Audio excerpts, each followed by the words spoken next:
സാറിപ്പോന്നു. ഞാൻ കാലത്ത് വന്ന് നാട്ടിൽ പോയി. ഭാര്യയ്ക്കും മക്കൾക്കൊക്കെ സുഖമല്ലേ? എന്തിനാ കൊച്ചനെ ഈ പുലിവാലിനൊക്കെ പോയത്? നല്ല തണ്ടും തരുമല്ലേ. അധ്വാനിച്ച് സ്വന്തം കാര്യം നോക്കി ജീവിച്ചിരുന്നെങ്കിൽ ഇത് വലുതും വരുമായിരുന്നോ?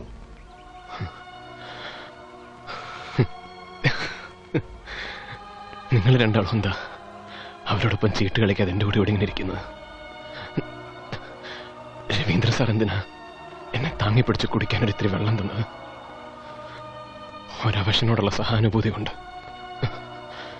നിങ്ങൾ കാണിച്ച ഇതേ വികാരം ചൂഷണത്തിന് വിധേയരായിക്കൊണ്ടിരിക്കുന്ന വയനാട്ടിലെ മുഴുവൻ മനുഷ്യരോട് ഞങ്ങൾ കാണിക്കുന്നു.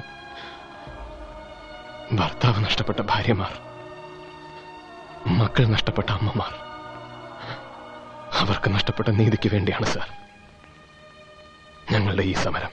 എന്നുകൊണ്ട് നിയമം കയ്യിലെടുക്കാവോ? നിങ്ങൾ എത്ര പേരുടെ തലവെട്ടി? ഞങ്ങൾ കൊന്നവരാരും ഈ ഭൂമിയിൽ ജീവിച്ചിരിക്കാൻ യോഗ്യതയുള്ളവരല്ല. കൃഷ്ണദേവ സൈവർ എത്ര സാധുക്കളെ കൊന്നു കെട്ടിത്തൂക്കിയിട്ടുണ്ടെന്ന് എന്നേക്കാൾ സാറിനറിയാം. നിങ്ങൾ ഈ പറഞ്ഞ നിയമം അയാളെ ഒന്നും ചെയ്യില്ലെന്ന് ഉറപ്പുള്ളത് കൊണ്ടാണ് ഞങ്ങൾ അയാളെ കൊന്നത്. അതിന്റെ പേരിൽ നിങ്ങളുടെ സാറുമാരല്ലാതെ വേറെ ആരും കണ്ണീരൊഴുക്കിയിട്ടില്ല. അയാളുടെ ഭാര്യ പോലും. ഇന്നല്ലെങ്കിൽ നാളെ നിങ്ങൾ പോലീസുകാരെന്നെ കൊല്ലും. പക്ഷെ എന്നെ കൊന്നതുകൊണ്ട് ഈ പ്രസ്ഥാനം അവസാനിക്കുന്നില്ല. ചൂഷണരഹിതമായ ഒരു സാഹചര്യത്തിന് വേണ്ടി വരും തലമുറകൾ ഇനിയും സമരം ചെയ്യും. അതിൽ ഞാൻ വെറും ഒരു കണ്ണി. നിങ്ങളിൽ ഒരാളാണ് എന്നെ കൊല്ലുന്നതെങ്കിൽ മരിക്കുന്നതിന് മുമ്പ് എന്റെ ജനതയുടെ മോചനത്തിന് വേണ്ടി ഒരു മുദ്രാവാക്യം വിളിക്കാൻ എനിക്ക് അവസരം തരണം.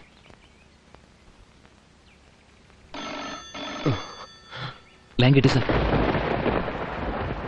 Good evening sir. അതെ സർ.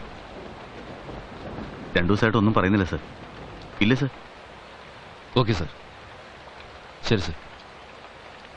അത് ഞാൻ മാനേജ് ചെയ്യலாம் sir. Thank you sir. Sir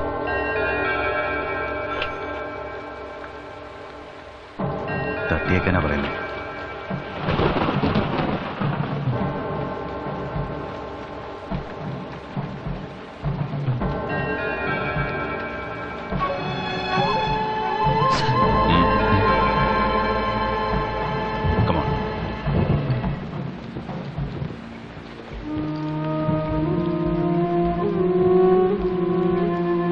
Bindu, ഇത് ബിന്ദുവിന്റെ വീടല്ലേ? ബിന്ദു, ബിന്ദു ഇല്ലേ? ആരാ? ബിന്ദു അണ്ണാ, ഞാൻ വരുവാ. എന്റെ ബിന്ദു, ഒന്ന് വേഗം വാ, നേരം 10 മണിയായി. ആ അച്ഛാ, ഞാൻ എറണാകുളം വരെ പോയിട്ട് വരാം. ചിലപ്പോ നാളെ വരത്തുള്ളൂ.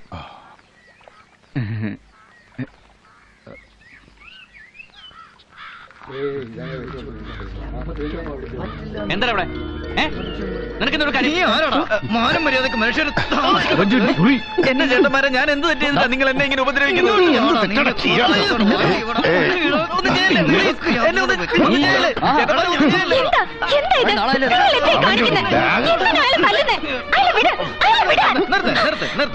പിന്നെ പിള്ള സാറേ, പറയാതിരിക്കാൻ പറ്റാത്തോണ്ട് പറയുവാ. നിങ്ങൾ എങ്ങനെ കള്ളം കുടിച്ച് നടന്നാ പോരാ. മോൾ ഇവിടെ നടത്തുന്ന ബിസിനസ് എന്താണെന്ന് അറിയാവോ? വണ്ടി വരുന്നു, കൂട്ടിക്കൊണ്ടു പോകുന്നു. രാത്രി പകലൊന്നും ഇല്ലെന്ന് കൊണ്ടാക്കരും. കുറെ നാളായി തുടങ്ങിയിട്ട്. കുറച്ചുകൂടി കഴിയുമ്പോ ഇവിടെ വീട്ടിൽ തുടങ്ങുമല്ലോ ഇടപാട്. കൽക്കട്ടയിലും ബോംബെയിലും കണക്ക് ഇവിടെ നടക്കത്തില്ല. വേറെ എവിടെയെങ്കിലും പോയി കസ്റ്റമേഴ്സിന് വരാനും പോകാനുള്ള സൗകര്യം ഒരുക്കിക്കോ. എന്റെ പൊന്ന് പിള്ള സാറേ, ഈ നാട്ടിൽ ഇങ്ങനെ ഒരു ഏർപ്പാട് ഞങ്ങൾ സമ്മതിക്കത്തില്ല. ഞാൻ പൊയ്ക്കോളാം സാറുമാരെ ഇവിടുന്ന്. എന്തായാലും നിങ്ങൾ പറഞ്ഞ എന്റെ ബിസിനസ് നിർത്താൻ ഞാൻ നോക്കിയ പോലും കഴിയില്ല. കടം കയറി മുടിഞ്ഞ് പട്ടിണിയിലായ ഒരു കുടുംബത്തിനെ കരകയറ്റാൻ കൈ കിട്ടിയതൊക്കെ വിറ്റ് തൊലച്ചു. അന്ന് വീട്ടുകാർക്ക് ഒടുവിൽ വിൽക്കാൻ ഞാൻ മാത്രം ശേഷിച്ചപ്പോ ആരും തടസ്സം പറഞ്ഞില്ല. മാനത്തിന്റെ വിലയറിയാത്ത കാലത്ത് തുടങ്ങിയതാ ചേട്ടന്മാരെ.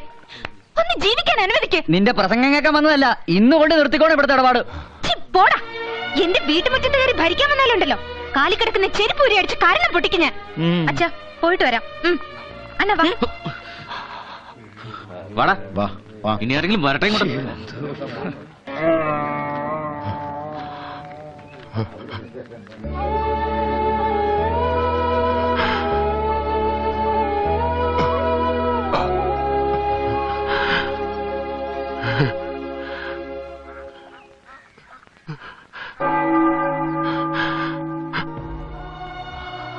സഹിക്കാവുന്നതിനപ്പുറമാണ് കാര്യങ്ങളല്ലേ. ജാതകദോഷമെന്നോ വിധിയെന്നോ പറഞ്ഞ് ആശ്വസിക്കാൻ സാറിന് കഴിയും, ഈ തലമുറയ്ക്ക് കഴിയും. ഞങ്ങൾക്ക് കഴിഞ്ഞില്ല. ഞങ്ങൾ പ്രതികരിച്ചു, സമരം ചെയ്തു.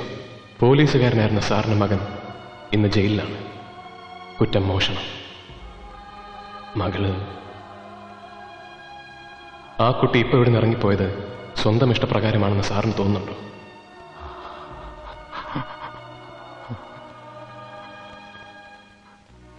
ഇവരെയൊക്കെ ഈ വഴിക്ക് എത്തിച്ചത് ആരാണ്? ആരുടെ മുഖം രക്ഷിക്കാനാണ് സാർ സത്യം ഉള്ളിലൊതുക്കി മദ്യത്തിൽ അഭയം തേടി സ്വന്തം ജീവിതം പാഴാക്കുന്നത്? സാറിന് നഷ്ടപ്പെട്ടതൊക്കെ തിരിച്ചു തരാൻ ഇവർക്ക് കഴിയും. നടന്ന സത്യം വിളിച്ചു പറയണം സാർ. ചരിത്രം ചരിത്രമായി ഈ നാടറിയട്ടെ. പാതി വഴിയിൽ തകർന്നുപോയെന്ന് പറയുന്ന വിപ്ലവ പ്രസ്ഥാനത്തെ എങ്ങനെയാണ് സ്റ്റേറ്റ് തകർത്തതെന്ന് നാടറിയട്ടെ. സത്യം തുറന്നു പറയണം സാർ. വരും തലമുറകളെങ്കിലും സത്യത്തിന്റെ വഴിയിലൂടെ സഞ്ചരിക്കട്ടെ. അതിനായി കാലം സാറിനെ നിയോഗിച്ചിരിക്കുകയാണ്.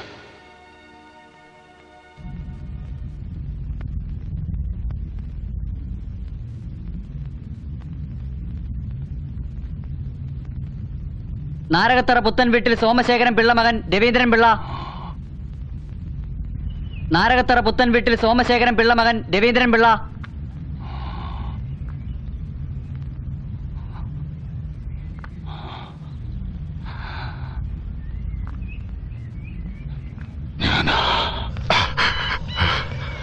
വലിക്കടാ കാഞ്ചി, ഇല്ലെങ്കിൽ നിന്നെ ഞാൻ തീർത്തളയും.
സാറേ, രവീന്ദ്ര സാറേ. എന്താ വൈകി?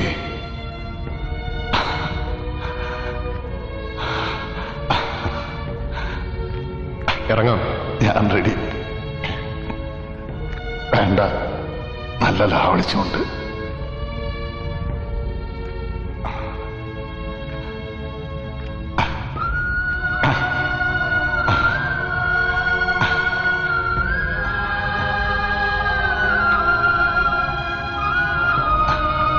സന്തതി സൂര്യവംശത്തിനെന്നു വരും മാതാക്കന്മാരോട് ചെന്നെല്ലാമേ ചൊല്ലിടുന്നേ. ഖേദമുണ്ടവർകൾക്കു എന്നെ ഓർത്തിടുന്നേരം സന്ധ്യജിച്ചത് ലോകനായകൻ മമ ഭർത്താ ശ്രീരാമചന്ദ്രൻ. നന്നായി രക്ഷിക്ക ഭൂമണ്ഡലം ധർമ്മത്തോടെ അഗ്രജൻ തന്നെ പരിചരിച്ചിടുക നിത്യം.